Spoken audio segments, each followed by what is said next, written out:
The dual slightly coloured sidewalk, come on, grow up, whoever's doing this. It is wrong. It is a misuse of public tax dollars, what they're doing, and I hope that future governments right this wrong. They had to remove a back the blue. They had to remove some of these other things. And so it spans different things, but we've made the policy decision in Florida, we're not going to use the roads for that purpose. The roads are there for either pedestrians to cross or cars to go, and that's what it's going to be. This is one of the safest crosswalks in all of Ocean Drive. It feels wasteful, but we won't let the state of Florida keep Miami Beach from being visible as an inclusive city. Continuing coverage tonight as Metro Police search for the driver of a person who vandalized the new inclusive crosswalk in East Nashville. Now, the crosswalk just went in last week, the rainbow painted crosswalk located at the intersection of South 14th and Woodland Streets. Again, this is East Nashville. Security video shows the driver of a white Ford van dump what appears to be black paint right out the window over the crosswalk on Tuesday. Metro Council member Emily Benedict argues that the similarities between all people outweigh the differences. We're all more alike than we are different, and I really think that this is somebody who doesn't see that and doesn't understand that we have similarities and that we all just are equal and out here trying to live our best lives. Police say the driver is a white man and was wearing a black t-shirt during the vandalism. If you know anything, you're asked to call Metro Police. Rainbow crosswalks and intersection. They are meant to represent the LGBTQ plus community, but the state now says they're a distraction for drivers. And now cities across the state are having to make changes. CBS 12's Al Peffley joins us live from the Northwood Village in West Palm Beach, one of the 3 spots in our area with one of those displays where the city has come up with different plans to comply. Al? Liz, these crosswalks here at the corner of Spruce Avenue and Northwood Road stand out because they're painted in colors that are a tribute to members of the gay and lesbian community. But as you're about to see, these painted crosswalks won't be here much longer. I think they're beautiful and they add beauty to the neighborhood. Hane Bauer owns a Timeless Treasure gift shop on Northwood Road. Near her store, there's an intersection with 4 crosswalks painted in rainbow colors to honor the LGBTQ plus community. It shows diversity, but also unity, and everybody comes together, and it's just a beautiful landmark. But the Florida Department of Transportation is telling cities these kinds of road surface markings can lead to distractions and jeopardize driver and pedestrian safety and should be removed. In a June 30th memo, FDOT says, quote, the department has the authority to enforce compliance and withhold state funds from any public agency that is found to be in violation. What it really is anti-gay bigotry from the federal government and from the state government, which is so un-American. Rand Hock, the founder and president of the Palm Beach County Human Rights Council, says the state and federal government have no business telling cities to do this. The federal government and the state government just want to do whatever they can do to diminish and erase the queer community. That's not going to happen. We are here, we are queer, get used to it.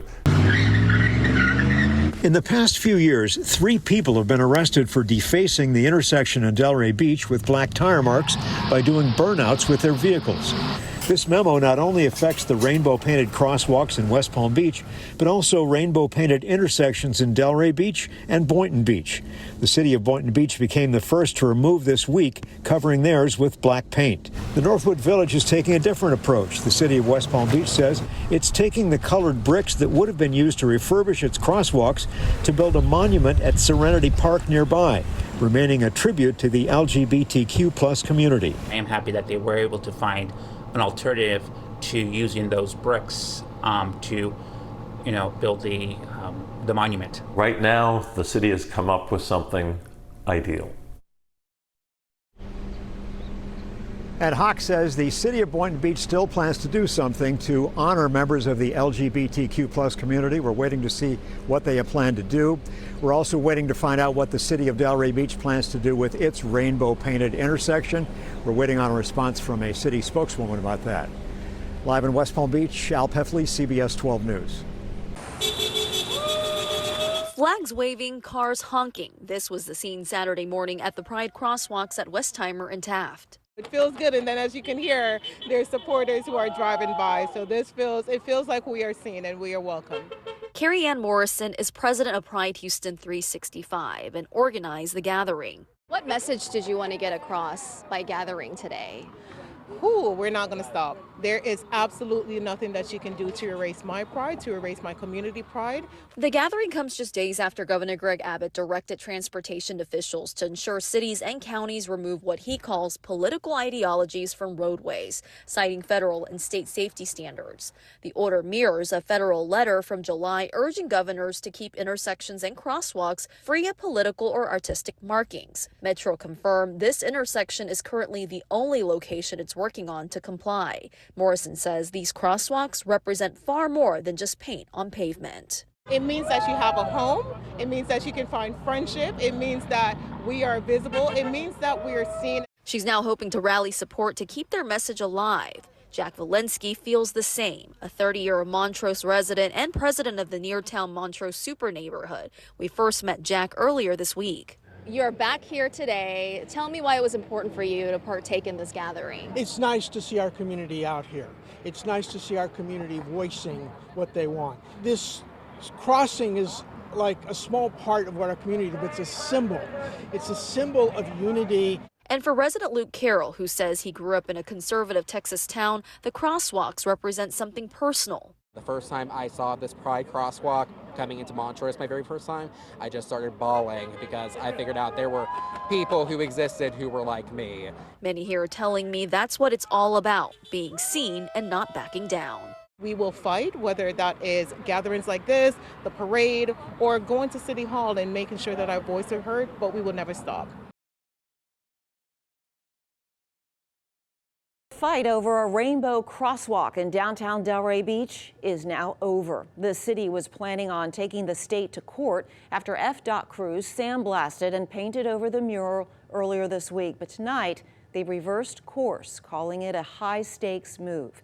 CBS 12's Antoinette Delbel joins us from the intersection with the new developments. Annie? Well, it looks like this once colorful intersection will stay this way for now. Crews were just back out here a couple hours ago working on this site, but city leaders made it clear tonight they will not take this fight to court. But you didn't like that. So now you're talking about going to a lawsuit. Much like you didn't like our decision Tuesday, so we're back here. Thursday night's special meeting kicked off with some spirited debate. At the center of controversy, this once rainbow-colored intersection in the heart of downtown Delray Beach. Continuing, would not reverse the outcome. City commissioners met again to talk about their decision from Tuesday to challenge an order from the state to have it removed. But Mayor Tom Carney, a lawyer himself, says hiring outside counsel to fight what he calls a losing battle is a gamble with taxpayer money. Nobody thinks we can win. Nobody. This is reckless. It's a reckless disregard, by the way, of taxpayer money. I don't see it that way. I see us as taking the lead on something for our residents for a great offense that was done to us. Crews with the Florida Department of Transportation spent several hours on Wednesday sandblasting the intersection less than 24 hours after painting it black in the middle of the night. The city attorney believes a legal fight to repaint the rainbow crosswalk could cost upwards of $100,000. So just to throw money at a lawsuit because you feel good about it, I don't do that with taxpayer money. City leaders eventually voted to reverse its decision and drop plans for a legal battle to repaint the crosswalk. Vice Mayor Rob Long says he's disappointed. This meant a lot to a lot of people. I wish we could push back. We were bullied. We were bullied and we were victimized. Now, this fight might not be over just yet. If the cities of Fort Lauderdale and Miami Beach win their lawsuits over similar crosswalks, then all cities statewide win. Now, Delray city leaders are set to meet again on Monday to talk about other ways to honor the LGBTQ community. In Delray Beach, Antoinette Delbel, CBS 12 News. New directive from Governor Greg Abbott could force some Texas cities to remove symbols and designs from their streets. That includes rainbow crosswalks like the one right here in downtown El Paso. The order instructs TxDOT to crack down on any roadway markings that don't meet state or federal safety standards. Now, I spent the day speaking with people on the street who say this is about more than just paint on the pavement. Well, I think that safety is most important. Me personally, I'm not stupid, so I'm not going to be distracted by a rainbow crosswalk. Today, Texas Governor Greg Abbott directed Texas Department of Transportation to ensure counties and cities are in compliance with federal and state guidelines regarding roadway safety. Back in July, U.S. Transportation Secretary Sean Duffy launched the Safe Roads Initiative. Abbott's office says under those guidelines, non-standard surface markings, signage, and signals that do not directly support traffic control or safety are prohibited. That includes the use of symbols, flags, or other markings conveying social, political, or ideological messages. Abbott's office says any city that refuses to comply will face consequences, including the withholding or denial of state and federal road funding and suspension of agreements with TxDOT. Well, this rainbow flag has graced this crosswalk at Missouri and Stanton for years now, but many fear that new TxDOT directive could mean they have to go. I think it's just generally a part of a bigger plan to kind of revert back into a place where we're not as accepting and tolerant of these different lifestyles. But really it will affect us because it's like our expression. Every symbol is the way we are. While some other residents say safety first. If people get so riled up in their cars to where they like hit a fire hydrant or hit the car in front of them, it's really more so about the community and just ensuring that the community feels safe. Well, I contacted TxDOT but have not heard back. And in the meantime, the city of El Paso says it's currently evaluating that directive. And I also contacted El Paso County, but I did not hear back in time for this report. Well, it's a controversial symbol for a lot of people, the rainbow pride flag. But the city of Huntington plans to have an artist paint a pride project at a crosswalk in the heart of downtown. But a move like this is being met with some opposition. I recently caught up with a man behind a petition to ban the project and also the artist slated to paint it. We got to stand up as Christians. We got to start drawing a line in the sand, standing up and saying we're not going to accept this. Convicted January 6 insurrectionist from West Virginia, Derek Evans, is politicking for a congressional seat. And he's protesting Huntington's Pride Project. Look, we all know that what I call the Rainbow Mafia is out here grooming our children, going after our children right now. I don't want my Christian tax dollars being used to promote an agenda that goes against my Christian values. The corner of 10th Street and 4th Avenue is the target of a Rainbow Pride art project, linking all 4 crosswalks in the heart of downtown Huntington. To me, when I see it, it means, yeah, you might have gotten picked on, beat up, bullied, only recently allowed to have certain rights that everybody else is allowed to have. All this stuff is still ongoing, but we're still here. We're a community. The city commissioned artist Sassel Wilkes for the job, a task he's willing and ready to tackle. I was thrilled. I was absolutely thrilled because of what that means to me as a member of the LGBTQ community, not just an artist. I wasn't thinking about, yeah, this is going to be good for me as an artist. The fact that they wanted it to be there was so awesome. Evans' passion to ban the project runs deep. He's gathering a Facebook petition and plans to present it to council. Even though no tax dollars are being used to paint and maintain the project, only private donations. According to the city's website, any group or organization can apply for an art project. It's spearheaded by the Mayor's Council on the Arts. The Human Rights Campaign has a municipal equality index. Each year, they rate cities based on non-discrimination laws. The city as an employer, its services, law enforcement, and leadership on LGBTQ+ equality. Here's how the most populated cities in West Virginia scored. In 2023, both Huntington and Morgantown got a perfect score, followed by Charleston, Wheeling, then Parkersburg.